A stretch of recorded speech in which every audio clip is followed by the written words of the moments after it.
오늘 함께 은혜 받으실 하나님 말씀은 신약성경 에베소서 2장 4절에 있는 말씀부터 5절에 있는 말씀이 되겠습니다. 페이지 수로 311페이지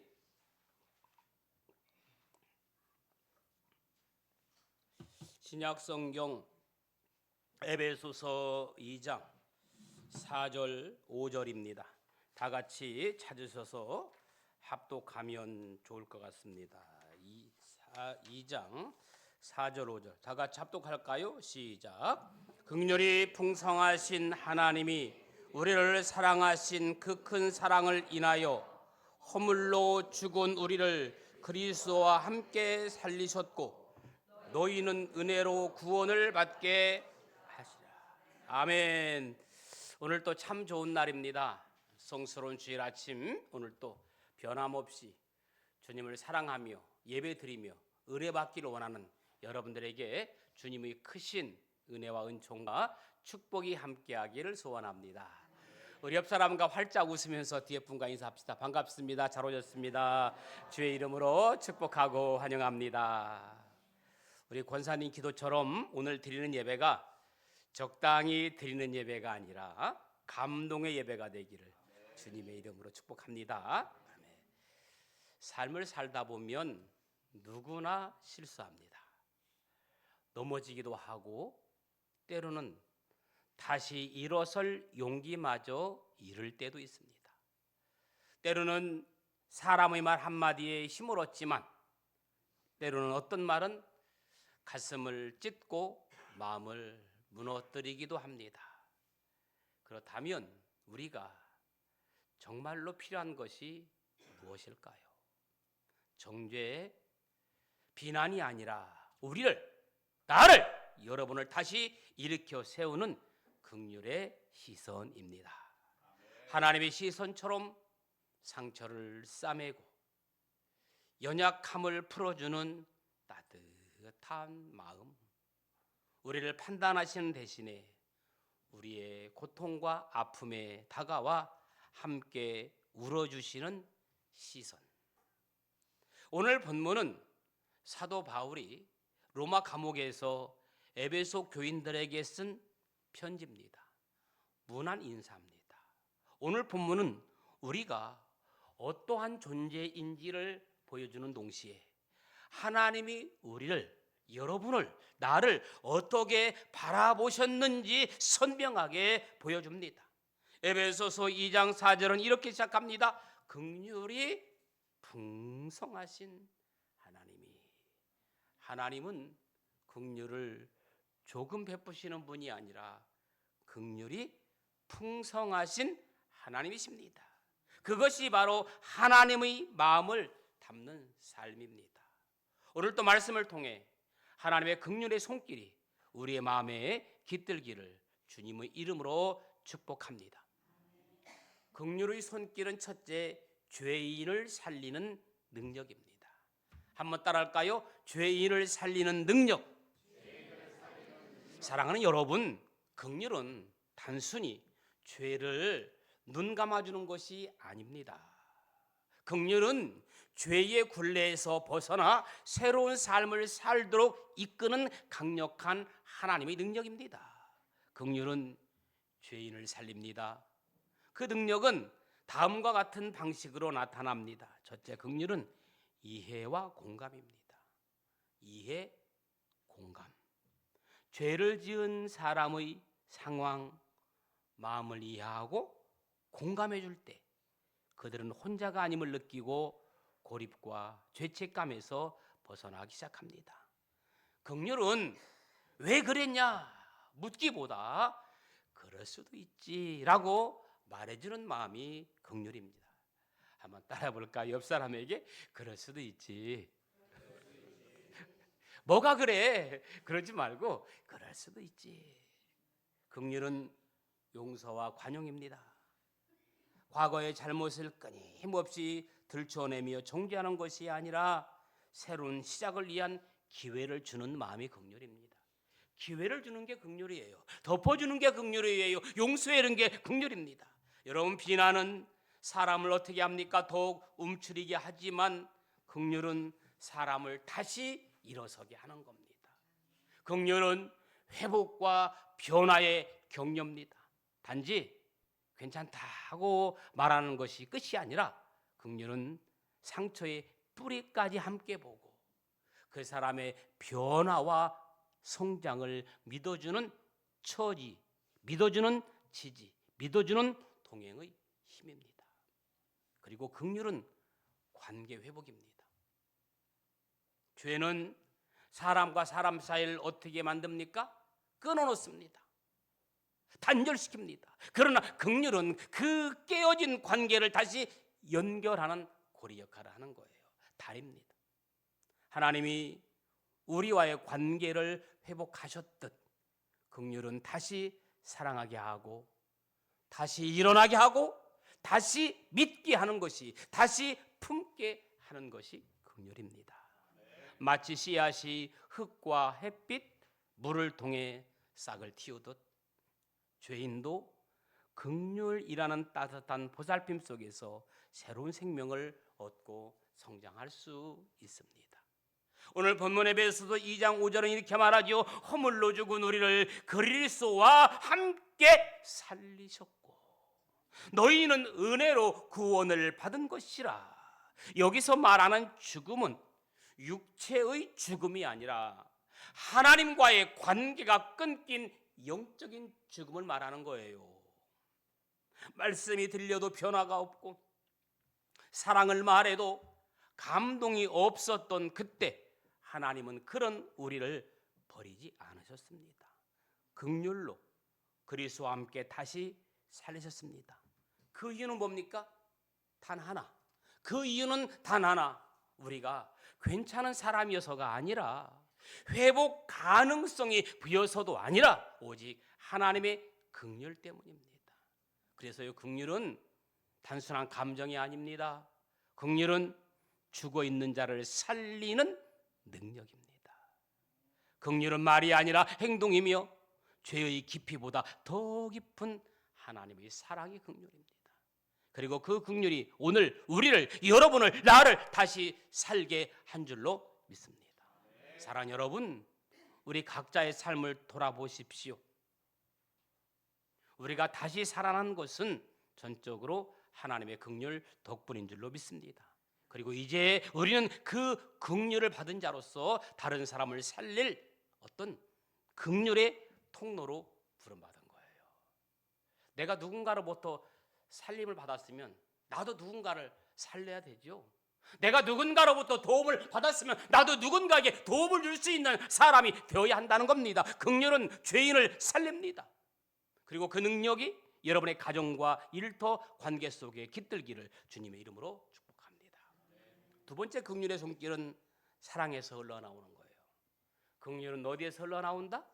사랑에서 흘러나오는 거예요. 오늘 2장 4절 5절 계속해서 말합니다. 긍휼이 풍성하신 하나님이 우리를 사랑하신 그 큰 사랑을 인하여 허물로 죽은 우리를 그리스도와 함께 어떻게 하셨고? 살리셨고. 사랑은 살립니다. 구원은 하나님의 감정적 충동이 아니라 하나님의 깊고 변함없는 사랑의 결과입니다. 긍휼은 일시적인 동정이 아니라 지속적이고 능동적인 사랑의 표현이라고 말씀드렸습니다. 여러분, 아무리 착한 사람이라도 사랑하지 않는 사람에게 끝까지 긍휼 베풀기 어렵습니다. 내가 아무리 착한 사람이고 선한 사람이라 할지도 나를 사랑하지 않는 사람에게 끝까지 긍휼을 베풀기는 어렵습니다. 한두 번 사랑할 수는 있겠죠. 왜냐하면 진짜 긍휼은 상대의 아픔을 함께 아파하는 능력이기 때문입니다. 그러므로 긍휼은 마음 깊은 곳에서 우러나오는 사랑의 결정체입니다. 그래서 성경은 이렇게 묘사합니다. 긍휼이 풍성하신 하나님. 그 이유가 뭡니까? 바로 하나님이 우리를 사랑하신 그 큰 사랑을 가지고 계시기 때문입니다. 하나님의 긍휼의 근원은 사랑. 긍휼은 그냥 생겨난 감정이 아닙니다. 하나님의 사랑에서 흘러나오는 자비요, 하나님의 사랑에서 흘러나오는 은혜요, 하나님의 사랑에서 흘러나오는 조건을 따지지 않는 사랑이 바로 긍휼입니다. 우리가 자격이 있어서가 아니라 하나님은 사랑하시기에 긍휼을 베푸는 거예요. 구약 성경 호세아 11장 8절 9절에 보면 하나님은 배반한 백성을 향해 이렇게 고백합니다.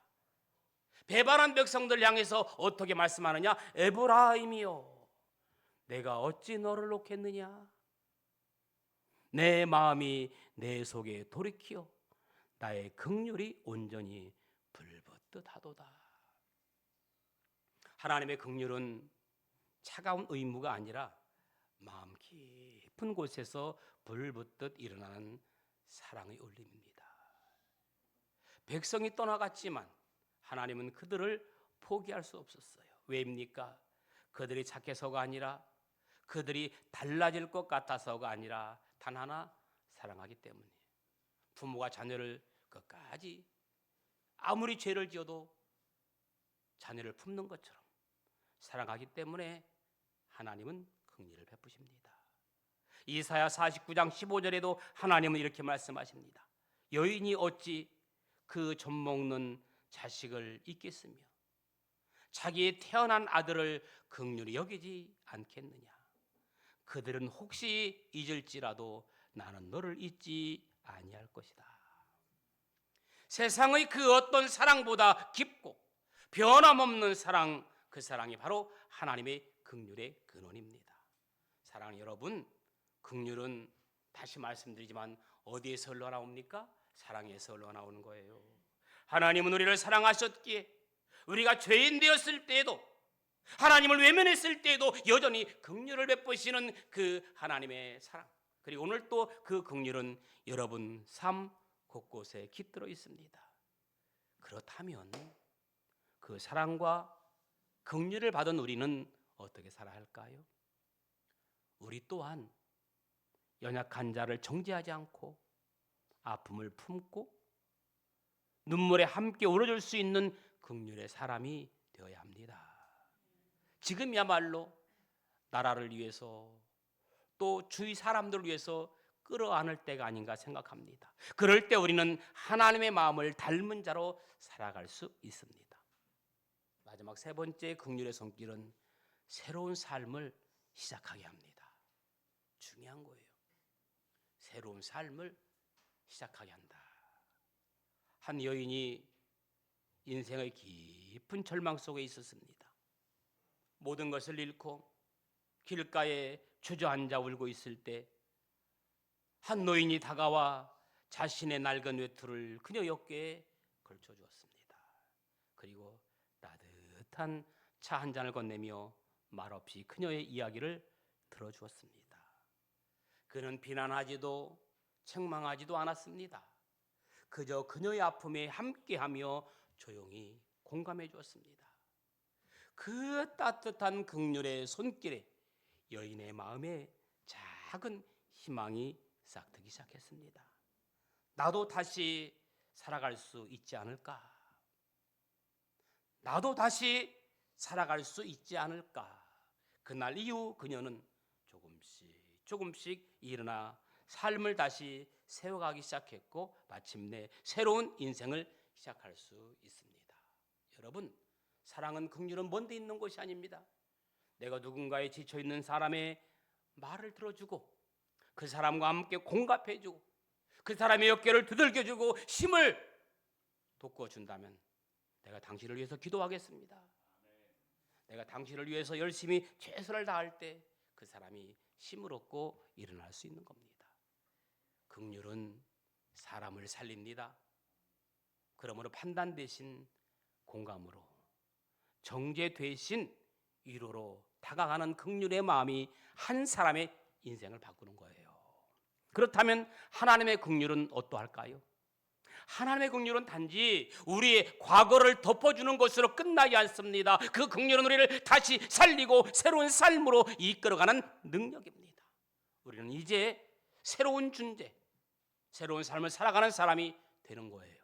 그리고 긍휼은 우리의 시선도 생각도 마음까지 변화시킵니다. 긍휼을 받기 전엔 우리 자신만 생각하고 나의 상처와 억울에만 집중했지만 나만 손해보는 것 같고 나만 억울하고 나만 모든 것이 안 되는 것 같지만 긍휼 받은 후엔 다른 이의 연약함을 바라보는 하나님의 시선을 닮아가게 되는 겁니다. 마태복음 5장 7절 긍휼히 여기는 자는 복이 있나니 저희가 긍휼히 여김을 받을 것이며, 여기에는 분명한 원리가 담겨 있습니다. 긍휼을 받은 사람은 긍휼을 베푸는 사람으로 살아간다는 것, 은혜를 받은 사람은 은혜를 나누며 살아간다는 것, 내가 축복을 받으면 그 축복을 누군가에게 나누어주며 살아간다고 하는 것, 이것이 바로 긍휼입니다. 그리고 그런 자에게 하나님은 다시 긍휼로 응답하신다고 약속했습니다. 사랑하는 교회 여러분, 세상은 냉정하다고 말합니다. 어떤 사람은 참담하다고 말합니다. 어떤 사람은 인정사정 없다고 말합니다. 잘못한 사람에게 그럴 줄 알았다며 손가락질하고 넘어진 자에게 자격을 묻고 조건을 따지기 바쁩니다. 그러나 하나님의 나라는 달라야 되지 않겠습니까? 하나님 나라는 긍휼이 깃든 나라라고 했습니다. 하나님의 나라는 새로운 시작을 허락하는 나라입니다. 정죄가 아닌 회복을 말하고 단절이 아닌 이어짐에 노래하는 나라. 우리가 하나님의 긍휼을 입은 자라면 우리도 이제 긍휼을 흘러보내는 자로 살아가야 한다는 말씀입니다. 가정 안에서, 교회 공동체 안에서, 직장과 일터, 학교 안에서 우리는 긍휼의 통로가 되어야 합니다. 세상이 우리에게 정죄를 가르칠 때 복음은 우리에게 긍휼을 가르칩니다. 긍휼은 여러분 용서를 넘어서 새로운 길을 여는 능력입니다. 그러므로 사랑하는 교회 여러분, 오늘 우리의 삶에도 그런 긍휼이 깃들기를 기도합시다. 하나님의 긍휼이 우리 안에 깊이 섬기고 그 긍휼을 흘러 또 다른 생명을 살려내는 은혜의 통로가 되기를 주님의 이름으로 간절히 축복합니다. 말씀을 정리합니다. 사랑하는 교회 여러분, 우리는 이미 하나님의 긍휼을 입은 사람입니다. 죄 가운데 죽었던 우리를 하나님은 살리셨고 그 크신 사랑으로 우리를 덮으시며 새롭고 풍성한 삶을 허락하셨습니다. 이제 우리는 그 긍휼을 기억하며 우리 주변 사람에게 긍휼을 베푸는 삶을 살아가야 합니다. 세상처럼 다름을 정죄하는 자가 아니라 넘어진 자를 일으켜주고 실수한 자를 기다려주며 상처받은 자를 따뜻하게 안아주는 사람이 되어야겠죠. 하나님 우리에게 이렇게 묻지 않으셨습니다. 왜 또 넘어졌냐? 왜 그렇게 실수했냐? 하나님은 그렇게 물으신 적이 한 번도 없습니다. 그분은 먼저 손을 내미셨고 긍휼로 우리를 다시 살리셨습니다. 그렇다면 오늘 우리 스스로에게 이렇게 물어봐야 합니다. 나는 긍휼이 깃든 사람인가? 나는 지금 하나님의 긍휼을 흘러보내고 있는가? 가정에서, 직장에서, 교회에서 우리가 받은 하나님의 긍휼을 기억하고 그 긍휼을 세상 속으로 흘려보낼 때 우리의 삶을 통해 또 다른 생명이 일어나고 하나님의 영광이 드러낼 줄로 믿습니다. 그러한 긍휼의 삶 되기를 주님의 이름으로 축복합니다. 오늘 이 시간 우리 같이 한번 찬양 드릴까요? 주 나의 모습 보네, 상한 나의 마음 보시네. 우리 시간 같이 이 찬양 한번 주님께 영광 드리기 원합니다.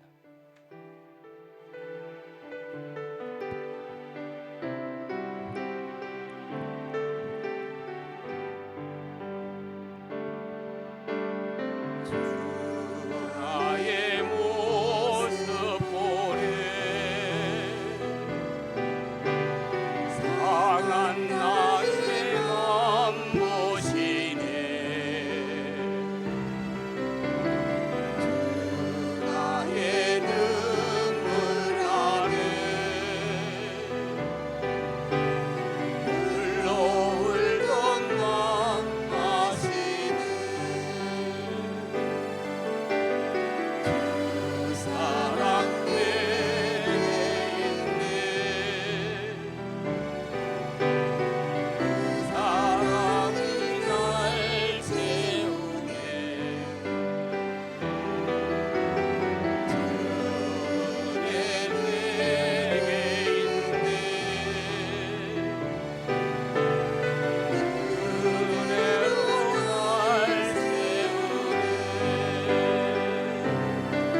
세상 소망 다 사라져가도 세상 소망